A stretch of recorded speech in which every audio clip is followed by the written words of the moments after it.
Hello, good morning everyone. This morning we will talk about or discuss about multiplication of fractions. And I have some exercises here on the board. So I will show you on how to solve these problems. Okay? Okay. I'm gonna move this one here.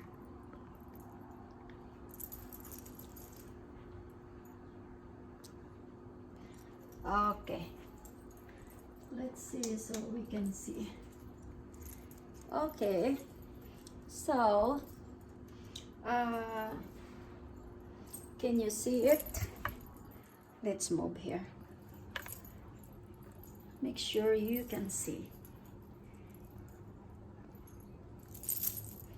Move some lighter.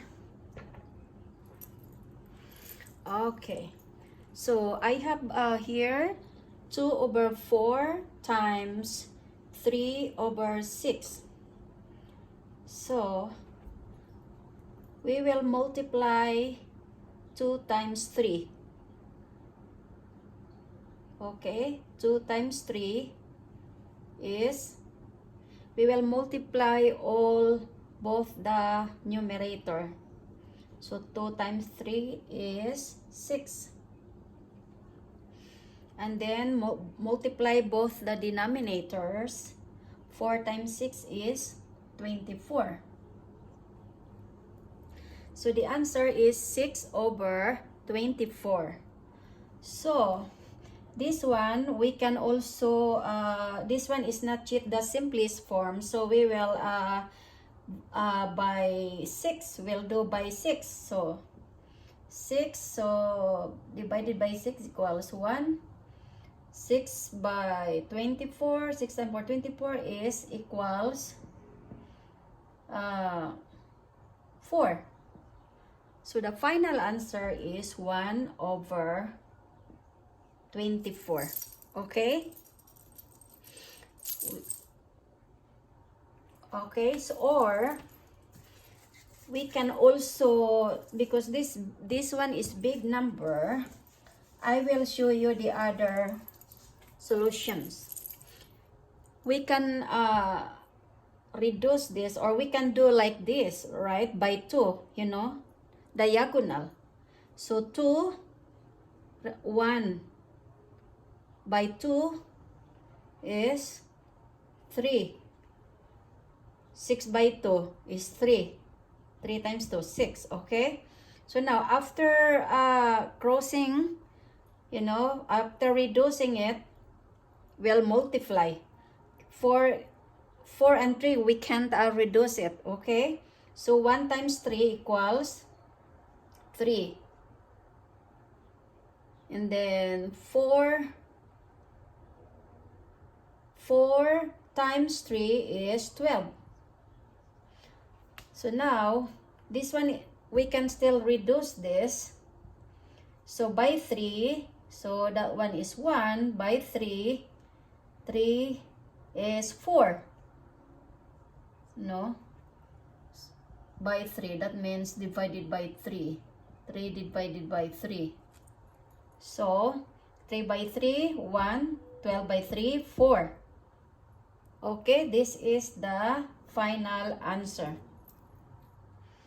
Okay, another exercises here. 6/5 times 2/4 equals. Okay, we can reduce this, okay? But I will show you first. There are 2 ways to answer this problem. You can directly multiply, you know, or you can rewrite this 6 times 2. So 6/5 times 2/4, that this one is the same as like this. The same as 6 times 2/5 times 4. But that is too detailed, you know. So the answer this is 12/20. Okay, but you don't need to do this. It's too much. You can just direct, you know. So 6 times 2, 12. 5 times 4 equals 20. Like that. That is the answer. But we have to reduce this into a lowest term, simplest term. Okay, let's say, by 4. By 3. I'll say by 4. Divided by 4. Divided by 4. So, equals 12 by 4. 3. 20 by 4 equals 5. So, the answer is 3/5. Okay? I will show you the other solution. Let's say like that. You see it? Okay, this is the other solution. We can just cross. Okay. This one, 6 and 4, we can divide it by 2. So, okay, 6 by 2 is 3. 4 by 2 is 2. Okay?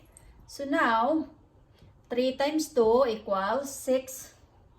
And then 5 times 2 equals 10. And then we will reduce. 6 by 2 equals 5. 10 by 2. Okay, wait. 6 by 2 is 3. No, it's not 2. By 3. By 2. Divided by 2 equals. We both divided by 2 both sides. Equals 3. 10 by 2 equals 5. So the answer is 3/5. You can do that too. Okay? So whichever easy for you to solve the problem. Okay? Here's another one here. Let's see. Move this one so you can see. Okay? So 4/7 times 14/10. So these numbers are big already. So we can just cross, cross the diagonal. Okay, 14 by 7, 7 and 14. So we can reduce this, okay, by 7.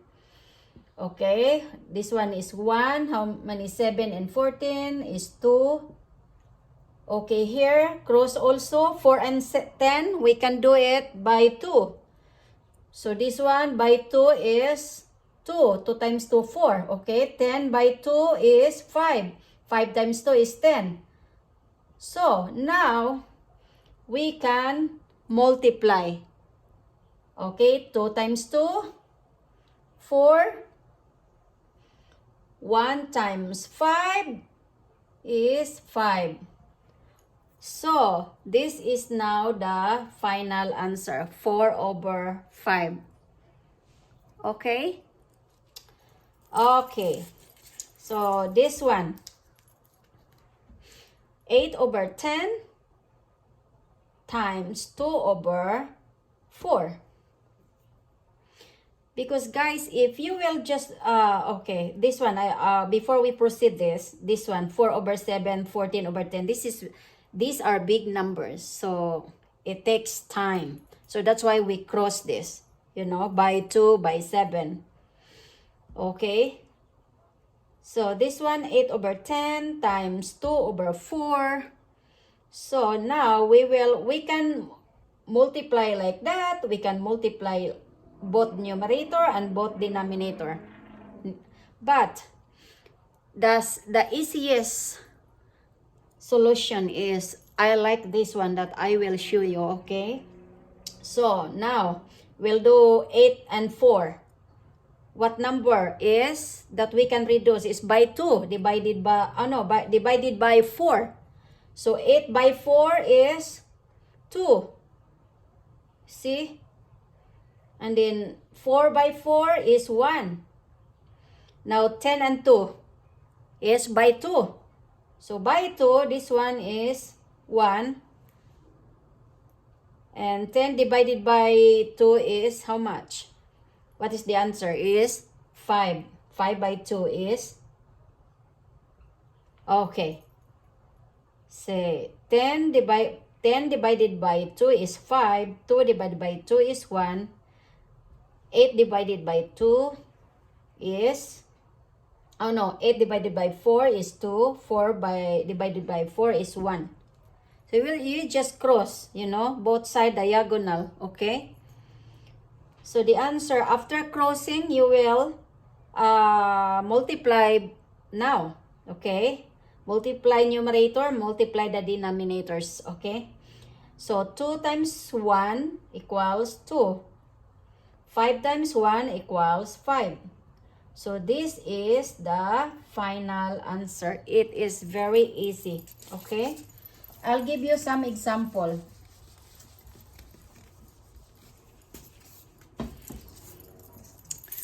Okay, example. Let's say 10 over 20 times, let's say 5 over, let's say 8. So these are big numbers. So what we are going to do is to cross, okay, so we can reduce the number. Like for example, okay, 10 and 8, we can reduce this by 2. So this is 10 by 2 is 5. 8 by 2 is 4. Now 20 and 5, we can reduce 2. So 5, 1, 20, how many 5s in 20? Is 4. And now after that, we will multiply. Multiply both numerators and multiply both the denominator. So 5 times 1 equals 5. 4 times 4 equals 16. So this is now our final answer because we cannot reduce this one into the lowest term, okay? So this is easy, right? But if you want to do the other solution, let's say it's too big. Let's try 10, 20, 5, 80, 5, 8. Let's try the other one, okay? 8, 20 times 5 over 8. You can also multiply, okay? 8 times 5 equals 40. 20 times 8 equals 160. So we still, this one, our answer, we still reduce this into the lowest term, okay? So now we can cancel this by, okay, let's say, okay, that one and this one, so becomes 4 over 16. Now we can reduce this by 4, 1 over 4. Okay. 4, 1, 6, 4, 0, 0. Yeah, 1 over 4. You can do that too. Another example, like 10 over, let's say 12 times 3 over 30. So imagine this one, these are big numbers. So that it's easy for you to solve this problem, you have to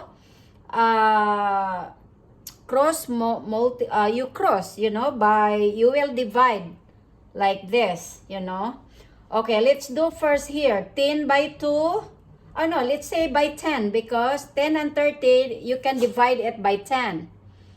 So 10 and 30, 10 here becomes 1, and 30 becomes 3 because we divided by into 3. 10.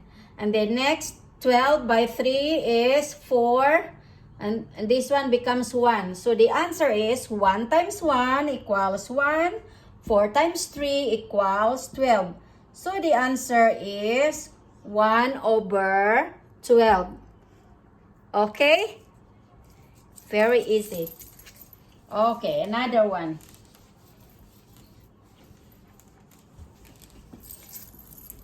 Multiplying fractions. Okay. Let's say 25 over, let's say 35. So it's big number.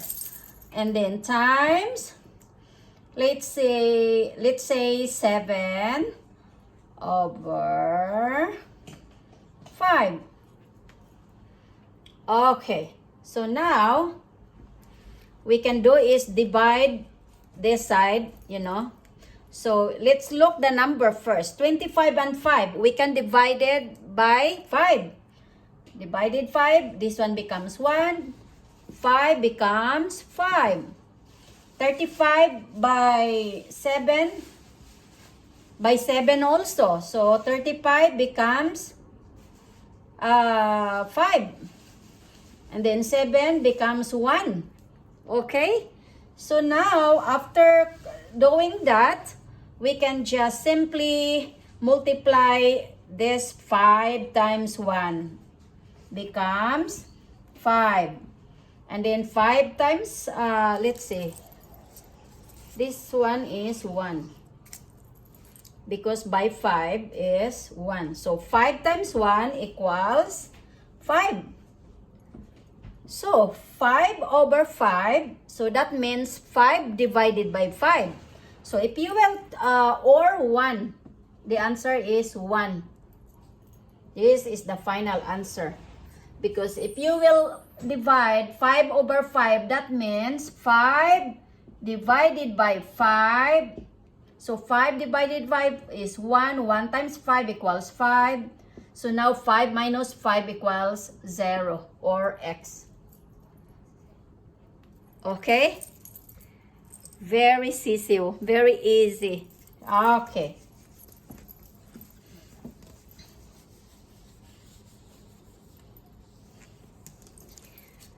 Did you understand?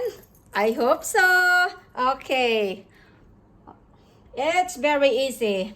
Give you another example. What's the time now? Oh, 17. Okay.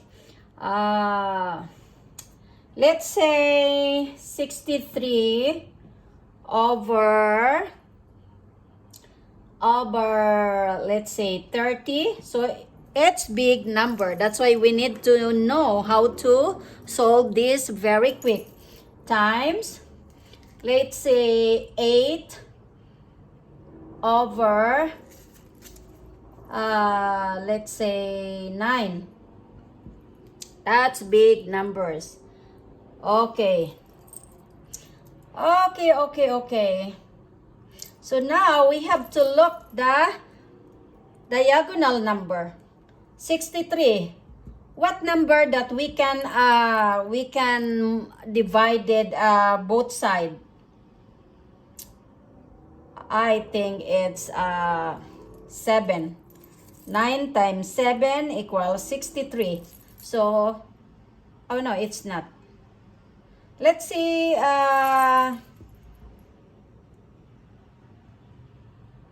by 9, okay? By 9 is 1, and this one, 63 by 9 equals, 63 divided by 9, I think that is 7. 63 divided by 9, 7, 63, oh yeah, it's 7. So this one becomes 7. So the 8 and 30. So let's say by 2. So 8 divided by 2 equals 4. 30 by 2 equals 15. Okay? So now after doing that, we can just simply multiply the top and also the bottom. Okay? 7 times 4 equals 28. And then 15 times 1 equals 15. Okay, this is our final answer. We cannot reduce this already. No more. There's no, we cannot reduce. That is our final, okay? Okay. Okay, so multiplication and multiplying fractions, especially big numbers, you have to cross the, you have to find the numbers, you have to divide, you know, you have to reduce. You know, as what I said, if it is big number like 20 over 10 times 50 over, like say, 100. Okay, so big number. So you will confuse. It takes time. So now you will just do the diagonal. Okay, like 120. So we can just divide it by 20. So this one by 20 equal 1. 100 divided by 20 equals 5. Okay? Yeah. And then this one, after that diagonal, this one too. By 10, 50 and 10. By 10, this one become 1. 50 divided by 10 becomes 5. After that, you will multiply both the numerator and multiply both the denominators. So 1 times 5 equals 5. And then 1 times 5 equals 5. Okay, so 5 over 5 or 1. That is our final answer. Okay? Okay, Cecil. Very easy. Okay, now we'll move to the division of fractions. Okay, so divisions of fraction.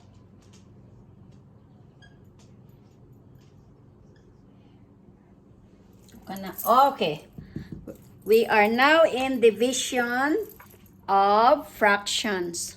Let's see our so these are the example, like 4 over 8 divided by, let's say, 6 over 4. Okay.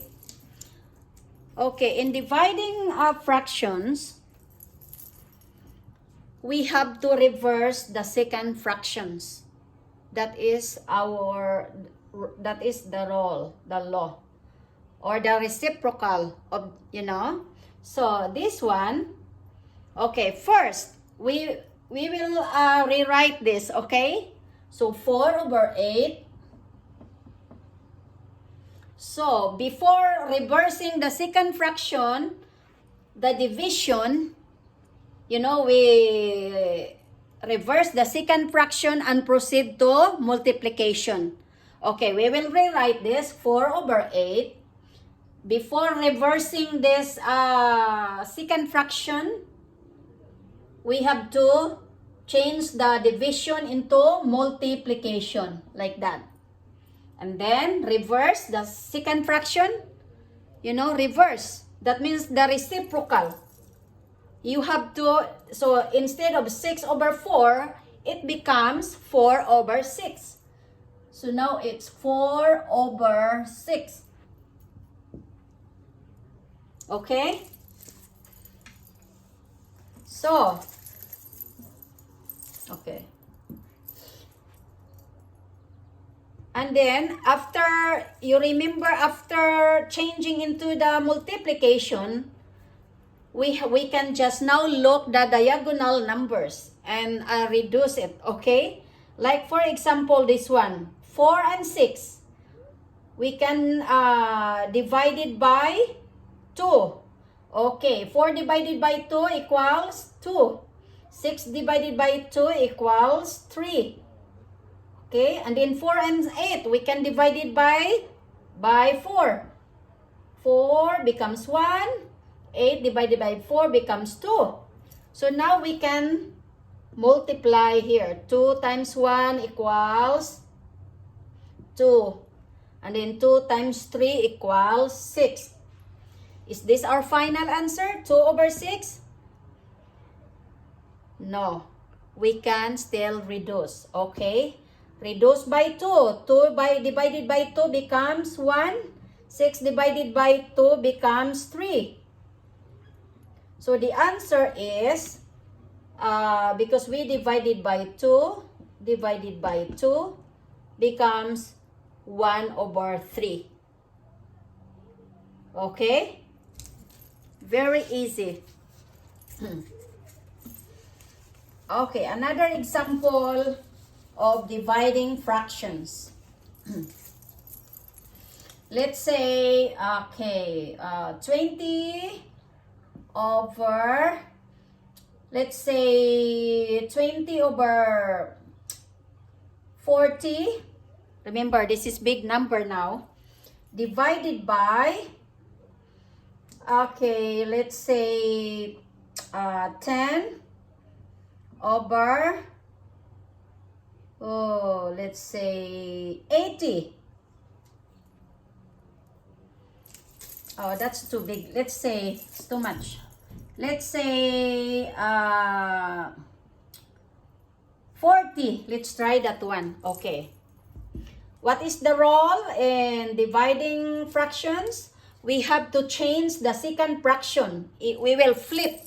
So instead of 10 over 40, we will becomes 40 over 10 and then proceed to multiplication.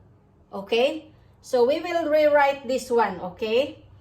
Let's 20 over 40. And then we will change the division into multiplication. When we change into multiplication, we have to reverse the second fraction or the reciprocal of it, okay? So now it becomes 40 over 10. And then, now we have to look the number. So now, both sides, diagonal. Okay, 20 by 20 and 10, we can divide it by 10. So divided by 10 becomes 1, divided by 10 becomes 2. 40 and 40 by 40 becomes 1, and then becomes 1. And then now we have to multiply. 2 times 1 becomes 2. And then 1 times 1 becomes 1. So, this is our final answer.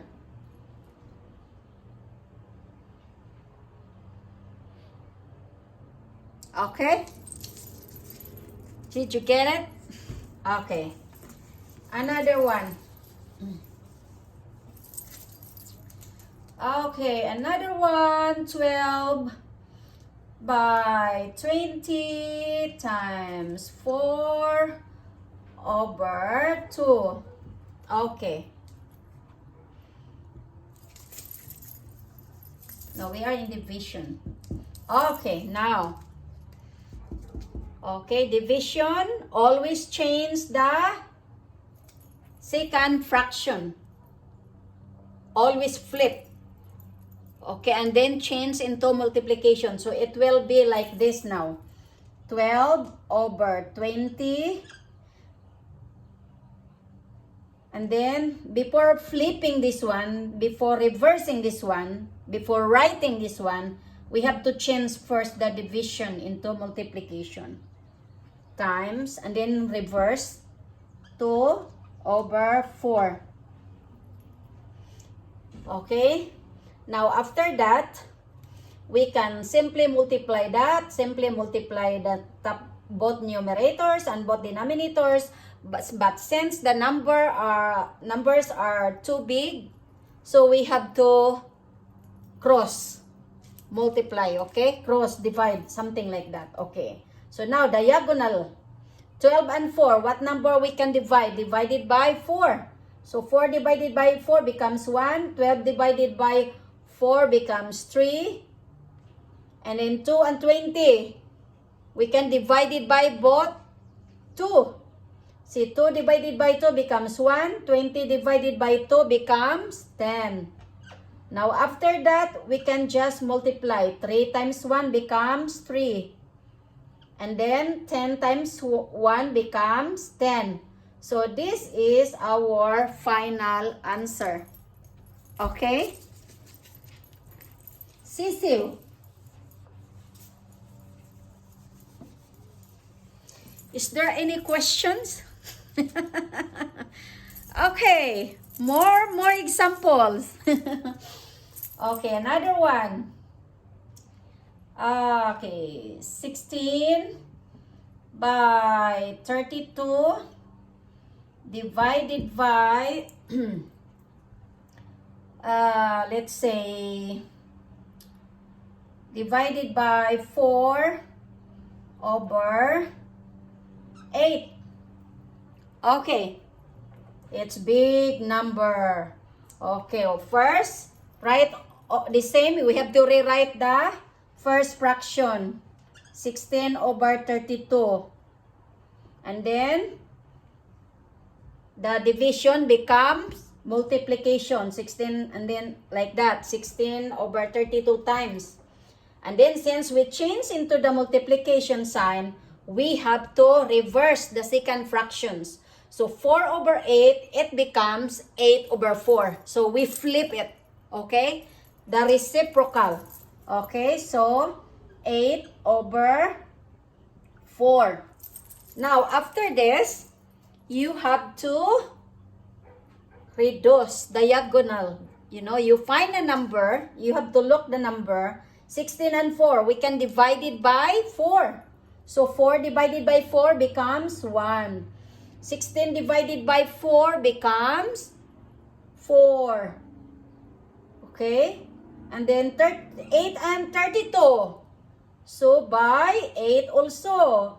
8 divided by 8 becomes 1. 32 becomes 8 is 8 times 4, 32. So 4. Now after doing that, you can just multiply. 4 times 1 equals 4. 4 times 1 equals 4. So 4 divided by 4. 4 over 4, that means 4. Divided by 4, that's what it means. So, 1 times 4 becomes 4. 4 minus 4 is 0. So, the answer is 1. Or 1. Okay? Yes! I hope you understand my lesson. I'm so excited! Okay, another example. Yes! Okay, games with numbers in our mind makes us happy, make us feel bright. Our math lessons interesting all over. I'm just so happy. Okay, another example. Okay, another one is let's say 8 over 10 times 5 over 64. Ooh. So, oh no, it's not times because we are in division. I'm just super excited. Okay, now we have to rewrite first. 8 over 10. 8 over 10. And then, the division will change it into multiplication. And then, after changing, we have to reverse the second fraction.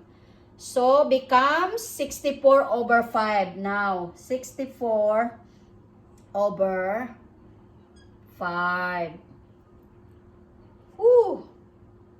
So, now, how can we reduce this? We can reduce this by 2. Okay, 10 by 2 is, let's say, 5. By 2 is 32. So the answer is 8 times 32. 16, 1, 20, 24, 25. So, 256, oops, 256 over 25 is the answer. And then we can also divide that 256 over 25 by, we can just cross this, cross, and then cross and cross. So the answer is 6. 6 is the answer. 25, let's say, double check, okay? 25 by 25, 1, 25, 0, 6. So, 6 over 1. So, 25, 0, 6.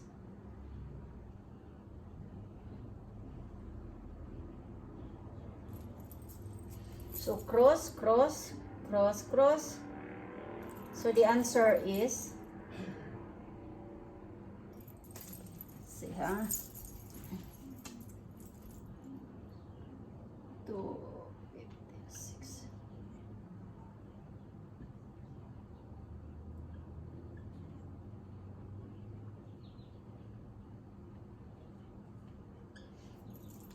Yeah, we can't reduce that. So the answer is 1 in 1 and 625. But that is not a fraction. If we will do that, that is a mixed fraction. So the answer is 256 over 25. Okay? Okay, do. Ay, my goodness. It surrender. My goodness. It's going crazy now here. It's not balanced. Wait a little bit. It's not balanced. My board. Okay. Let's see here. Woo. My board is surrendering.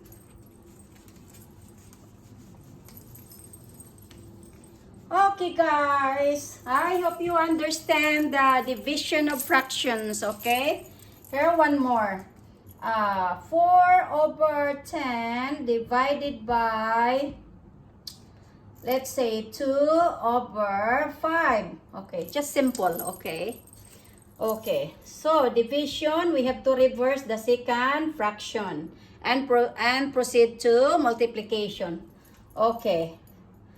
First, we have to just write 4 over 10. Since we will reverse, we will change into multiplication. Division becomes multiplication. And then reverse, 2 over 5 becomes 5 over 2. And then proceed to multiplication. Look at the diagonal number. We can just cross. Okay? Okay. 4 and 2, we can divide it by 2. Reduced by, divided by 2 becomes 1. 4 divided by 2 becomes 2. 5 and 10 become by 5. Okay, becomes 1. By 5 becomes 2. You know, we divided by both sides by 5. 5 and 10. So 5 divided by 5 becomes 1. 10 divided by 5 becomes 2. Okay, so now after that, 2 times 1 becomes 2. 2 times 2 become, 2 times 1 becomes 2 or 1. Okay, another example. 20 over, let's say, 6 times, no, that's too much, that's too big. Let's make a smaller number, okay? 8 over, let's say, 16 divided by, say, 2 over, let's say, 4. Okay? So, 8 over 6 divided by 2 over 4. Let's say, let's rewrite the first fraction. And then, division change to multiplication. After changing multiplication, you flip the second fraction. So, 2 over 4 becomes 4 over 2. And then, after that, since it's big number, we can just look the diagonal number, okay?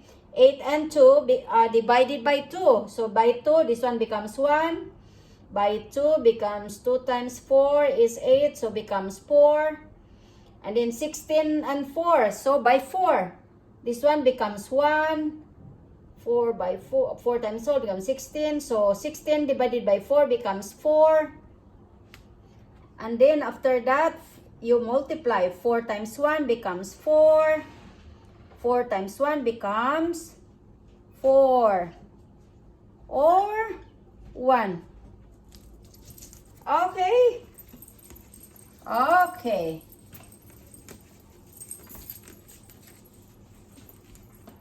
Okay, another one. Last.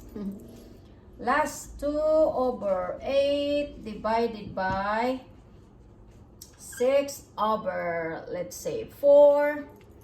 So, rewrite the first fraction, 2 over 8. Then, change division into multiplication. And then, flip the second fraction.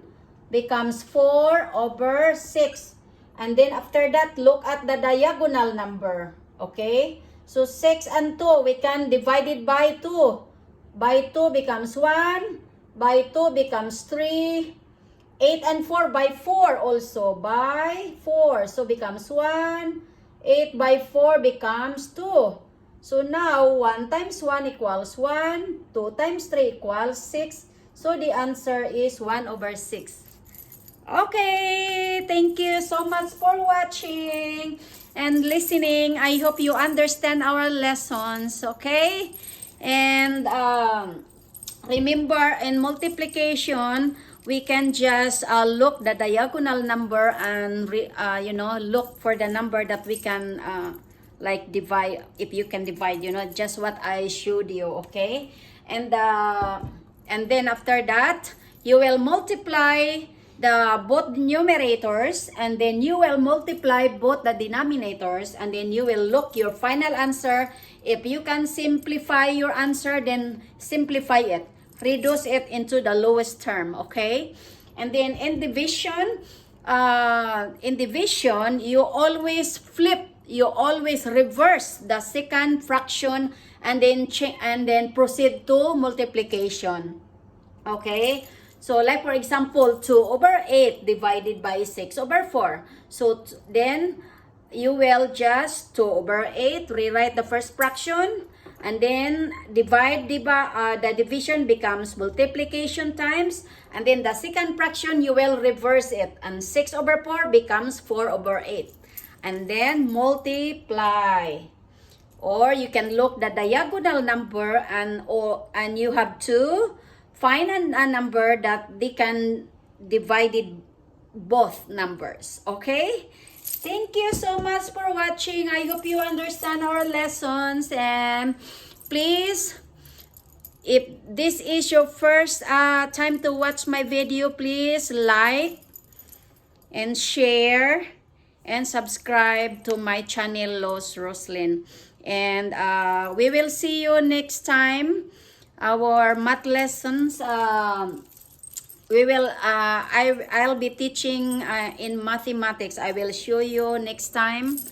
Okay, so abangan. Thank you so much. Thank you. God bless you, and hope you have a wonderful day. You have a wonderful evening. Okay, bye bye.